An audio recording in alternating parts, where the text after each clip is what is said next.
আমাদের সমাজে কিছু মানুষ আছে যারা হচ্ছে মুখোশধারী শয়তান। মানে এরা হচ্ছে শিক্ষিত মানুষ, কিন্তু হচ্ছে ওই যে কথায় বলে না, মানে একটা আছে সুশিক্ষা আর একটা আছে কুশিক্ষা। তো কুশিক্ষা যারা আছে তারা দেখা যায় কি, মানে সমাজে ভালো মানুষ মানে মুখোশ পরে থাকে আর কি তারা। তো একজন মানুষ দেখা যায় কি ভালো কাজ করতে গেলে তখন তার দেখা যায় কি মানে অনেক মানে বাধা বিপত্তি দেয়। তো তারা তো দেখা যায় কি মানে সমাজে হচ্ছে ভালো কাজে অংশগ্রহণ করতে চাইবে না, অথচ দেখা যায় কি যে একজন ভালো কাজ করবে তাকে বাধা দেওয়ার চেষ্টা করবে সবাই মিলে।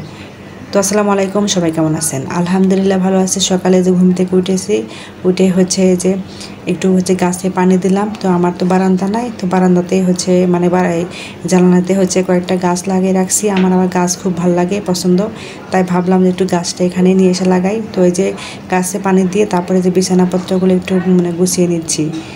তো আপনাদের ভাইয়া মানে উঠে পড়েছে, সে হচ্ছে খাবে। তো ভাবলাম একটু বিছানাটা একটু পরিষ্কার করে নিই, পরিষ্কার করে নিয়ে তারপরে মেঝেটা ঝাড়ু দিয়ে তারপরে নাস্তা বানাতে যাব। তো যাই হোক, এই যে আমি যে সকালবেলা কয়েকটা প্লেট ছিল, ভাবলাম যেগুলো একটু পরিষ্কার করে নেই। তো পরিষ্কার করে নিয়ে তারপর নাস্তা বানাবো। তো যাই হোক, আজকে হচ্ছে আর কয়েকদিন হলো রুটি বানাচ্ছি। আপনাদের ভাইয়া রুটি পছন্দ করে, আমার ছেলে মেয়েও পছন্দ করে। তো ওদের জন্য সবার জন্য রুটি, আর আমি তো ভাত খাই।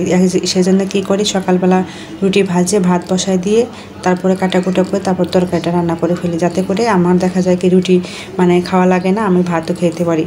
তো ওই যে কথা প্রথমে বললাম না, সমাজে কিছু মানুষ আছে যে শিক্ষিত মানুষ রূপে শয়তান।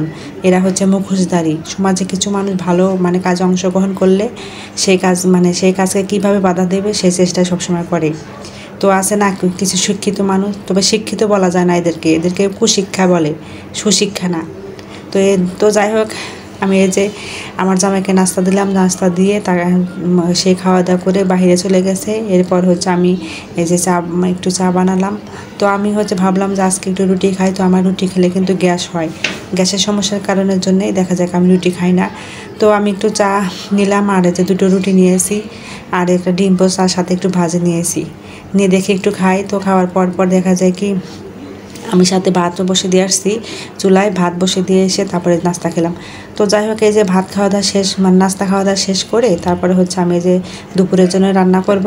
তো এই যে দেখেন, আমি আজকে ফুলকপি, তো শীতের সিজন আসছে, তো শীতের সিজনও দেখা যায় কি যে ফুলকপি, সিম, মূলা, বেগুন এগুলো দিয়ে রান্না করে খেতে কিন্তু অনেক মজা লাগে। বিশেষ করে রাত্রে যদি এই মানে শুটকির তরকারি মানে মূলা, বেগুন, ফুলকপি দিয়ে রান্না করা যায়, সকালবেলা খেতে কিন্তু অনেক মজা। তো আমি প্রায় সময় কী করি, তো হচ্ছে মূলা, বেগুন, আলু দিয়ে মানে ফুলকপি এগুলো দিয়ে রাত্রে রান্না করে সকালবেলা খাই, আমার কাছে সেই ভালো লাগে।